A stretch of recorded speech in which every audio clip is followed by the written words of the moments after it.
Hello hi, இங்கே பாருங்க friends, இது வந்து சிக்கன், அப்புறம் வந்து கடம்பா. தெரியுதா? கடம்பா பார்த்தீங்களா?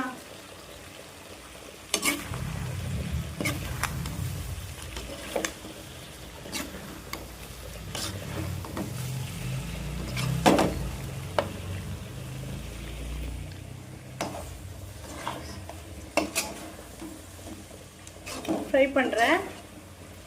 இன்னும் பருவம் இன்னும் இருக்குது, முடியலை. என்னடா அது கடம்பா சிக்கன், இது என்ன டிஃப்ரெண்ட்டாக இருக்குன்னு பார்க்குறீங்கல்ல? ஆமாங்க, இந்த மாதிரி ஃப்ரை பண்ணி சாப்பிட்டு பாருங்கள், செம்ம டேஸ்ட்டாக இருக்கும். சரியா? நான் வந்து எல்லாமே பார்த்தீங்கன்னா விங்ஸ் தான். பார்த்தீங்களா? சிக்கன் விங்ஸ் தான் வாங்கியிருக்கிறேன்.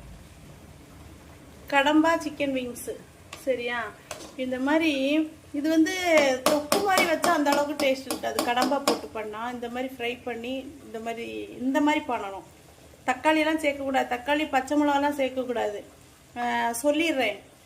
அதே மாதிரி ஒருத்தங்க கமாண்டு போட்டிருந்தாங்க, நீங்கள் காசி போகிறீங்க, சிவன் பக்தியாக இருக்கீங்க, நீங்கள் வந்து சிக்கன் சாப்பிட்லாமா, அப்படி இது பாவம் இல்லையா அப்படின்னு கேட்டிருக்காங்க.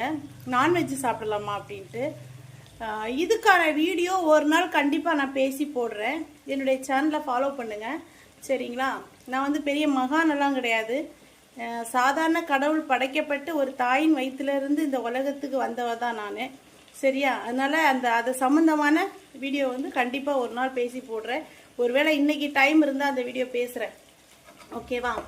இது வந்து செம்ம டேஸ்ட்டாக இருக்குங்க. ஒன்றும் இல்லை, சிக்கன் இதெல்லாம் நல்லா கழுவிக்கிட்டு, சிக்கன் இது கடம்பாவும் நல்லா கழுவி வச்சுக்கிட்டு அதை ஒன்றா போட்டு உப்பு போட்டுக்கிட்டு, அப்புறம் என்ன கொஞ்சம் மஞ்சள் பொடி போட்டு தண்ணியே சேர்க்காம நீங்கள் அதுலேயே வேக வச்சிடணும்.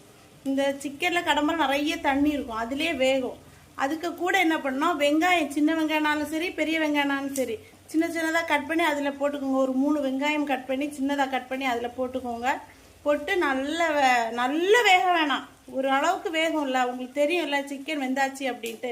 வெந்ததுக்கப்புறம் மிளகாய் பொடி, மிளகு பொடி, மஞ்சள் பொடி, அப்புறம் சோம்பு பொடி, பட்டை பெருஞ்சீரக பொடி எல்லாம் சேர்த்து நீங்கள் இது பண்ணிட்டு எண்ணெய் விட்டு அப்படியே ஃப்ரை பண்ணி அப்படி கிண்டி கிண்டி கிண்டி கிண்டி எடுத்தீங்கன்னா செம்ம டேஸ்ட்டாக இருக்குங்க. இதுதான். சரிங்களா? ஓகே, இந்த சிக்கன் எப்படி இருக்குன்னு நான் சாப்பிட்டுட்டு வரேன். வயிறு பசிக்குது, வயிறு ரொம்ப பசிக்குதுங்க. ஓகேவா? நான் நான்வெஜ் மட்டுமா சாப்பிடுவேன்னா இல்லை, வெஜ்ஜு சாப்பிடுவேன்.